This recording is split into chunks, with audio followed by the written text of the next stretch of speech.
राजस्थान के एक छोटे से गांव में एक बूढ़ी माँ रहती थी। नाम था उसका रामकली। उम्र थी कोई 70 साल। पीठ झुकी हुई थी, हाथों पर झुर्रियां थीं, लेकिन आंखों में अभी भी उम्मीद की एक चिंगारी थी। रामकली सुबह उठकर आंगन में बैठती अकेले। रामकली के 2 बेटे थे, बड़ा बेटा रमेश और छोटा बेटा सुरेश।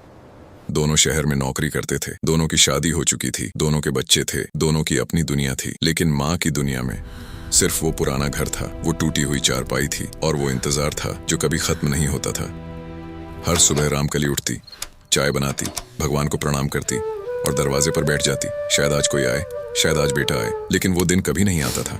पड़ोस में रहता था एक आदमी, नाम था उसका छोटे लाल। गरीब था, मजदूरी करता था, लेकिन दिल का बहुत अमीर था। छोटे लाल की भी जिंदगी आसान नहीं थी। पत्नी बीमार रहती थी, 2 छोटे बच्चे थे। रोज कमाओ, रोज खाओ, लेकिन फिर भी उसके चेहरे पर हमेशा एक मुस्कान रहती थी। वो दिसंबर का महीना था, ठंड बहुत थी, रात को हाड़ कंपा देने वाली सर्दी थी। रामकली ने सोचा, चलो रात को थोड़ी खिचड़ी बना लेती हूँ। वो रसोई में गई, सिलेंडर का नॉब घुमाया, 1 बार, 2 बार, 3 बार, लेकिन चूल्हा नहीं जला। सिलेंडर खाली था। घर में न लकड़ी थी, न कोयला था। रामकली के हाथ कांपने लगे। उसने सोचा, चलो बेटे को फोन करती हूँ। उसने रमेश को फोन किया। रमेश, हाँ माँ, क्या है? रामकली, बेटा सिलेंडर खाली हो गया, बहुत ठंड है। रमेश, माँ अभी रात के 10 बज रहे हैं, कल देखेंगे। और फोन कट गया। रामकली ने सुरेश को फोन किया। माँ अभी बिजी हूँ। रमेश भैया से बात करो।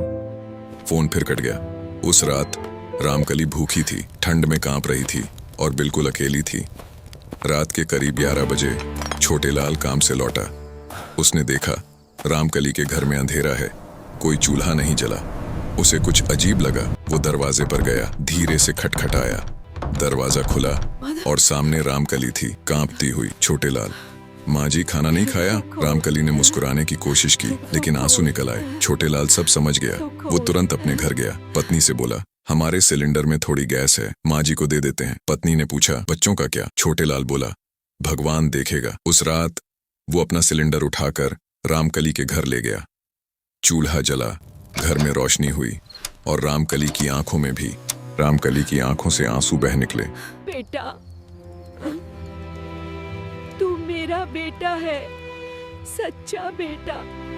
छोटे लाल की आंखें भी भर आती हैं। उस रात छोटे लाल की पत्नी ने लकड़ी जलाकर अपने बच्चों को खाना खिलाया, ठंड में ठिठुरते हुए, लेकिन दिल में सुकून था क्योंकि माँ का पेट भरा था।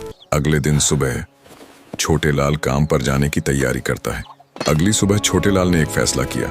उसने सोचा, माँ जी अकेली हैं, उनके बेटे नहीं आते, मैं उनका ख्याल रखूंगा हर दिन। उस दिन से छोटे लाल ने एक काम शुरू किया। रोज सुबह काम पर जाने से पहले माँ जी का दरवाजा खटखटाता, पूछता, कुछ चाहिए, कुछ चाहिए? रामकली के चेहरे पर महीनों बाद मुस्कान आई। वो भी छोटे लाल के बच्चों को दादी की तरह प्यार करने लगी। कहानियां सुनाती, गोद में बैठाती, खाना खिलाती। कैलेंडर के पेजेस पलटते हैं, मौसम बदलते हैं। इस तरह 2 साल बीत गए। छोटे लाल का परिवार और रामकली एक हो गए थे। त्योहार साथ मनाते, दुख साथ बांटते, खाना साथ खाते। रामकली कहती थी, भगवान ने मुझे 2 बेटे दिए थे, लेकिन एक असली बेटा भगवान ने बाद में भेजा। छोटे लाल की मेहनत भी रंग लाई।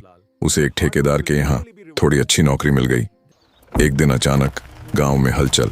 एक दिन अचानक गांव में 2 गाड़ियां आईं, बड़ी गाड़ियां, एसी वाली। रमेश और सुरेश आए थे, दोनों बेटे, लेकिन खाली हाथ नहीं, साथ में कुछ कागज लाए थे।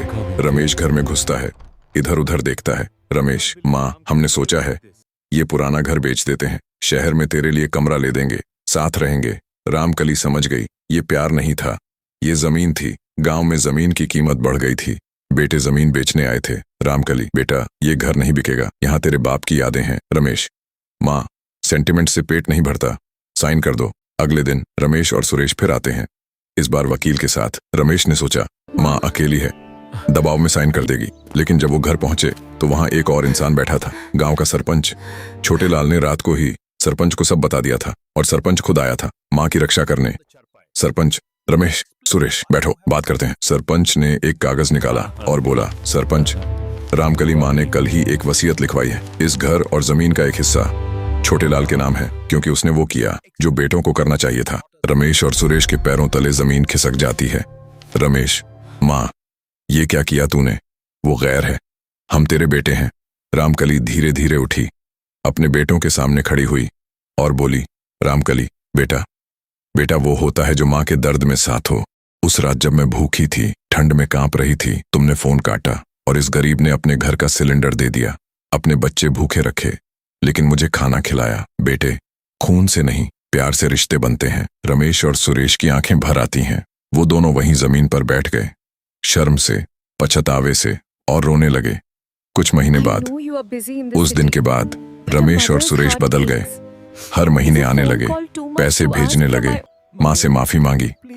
लेकिन रामकली ने वसीयत नहीं बदली। उसने कहा, छोटे लाल का हिस्सा उसका है, वो उसने कमाया है।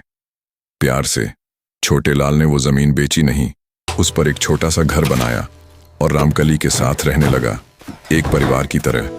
गांव के लोग देखते हैं, मुस्कुराते हैं। गांव के लोग कहते थे, देखो भगवान ने उसे इनाम दिया जिसने एक माँ की सेवा की बिना किसी स्वार्थ के। और रमेश सुरेश, उन्होंने भी सबक सीखा, देर से ही सही लेकिन सीखा।